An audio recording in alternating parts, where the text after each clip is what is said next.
মামুন সাহেব নামের খুব ভালো একজন মুদি দোকানদার ছিলেন। তো উনি ওনার রিলেটিভ, ফ্রেন্ড সার্কেল আবার অন্যান্যদেরকে সবসময় বাকি দিতেন। যখনই ওনার কাছে কেউ বাকি চাইতো উনি বলতেন আচ্ছা ঠিক আছে নিয়ে যাও, সমস্যা নেই। এইভাবে বাকি দিতে দিতে ওনার দোকানের প্রায় 80 ভাগ জিনিস শেষ হয়ে গেল। আর এদিকে উনি যাদেরকে বাকি দিয়েছিলেন ওনাদের মধ্যে প্রায় সবাই ওনার টাকা পয়সা না দিয়ে সবাই চলে গেছে।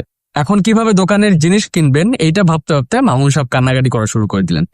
আর বলতে লাগলেন, আমি যদি ওদেরকে সবসময় বাকি না দিতাম, যদি মাঝে মাঝে দিতাম বাকি, আর অন্য সময় যদি বলতাম যে না এখন বাকি দেওয়া যাবে না, তাহলে আজকে আমার এই দিন দেখতে হতো না। আমাদের মধ্যে এমনই অনেকে আছেন যাদেরকে কেউ কিছু বললে তারা না করতে পারেন না।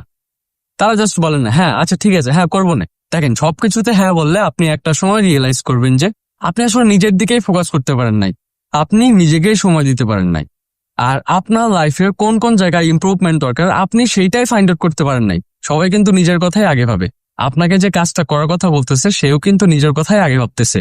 আর আপনি নিজের কথা না ভেবে মামুন সাহেবের মতো সবাইকে হ্যাঁ বলে যাচ্ছেন। সো পরবর্তীতে যেন মামুন সাহেবের মতো পস্তাতে না হয় সেই জন্য নিজেকে ফার্স্ট প্রায়োরিটি দিন, পরে অন্যদের। দুইটা যদি আপনি কন্ট্রোলে আনতে পারেন তাহলে দেখবেন আপনার সময় এবং এনার্জি দুইটাই সঠিক সময়ে সঠিক জায়গায় সঠিকভাবে ব্যবহার করতে পারতেছেন।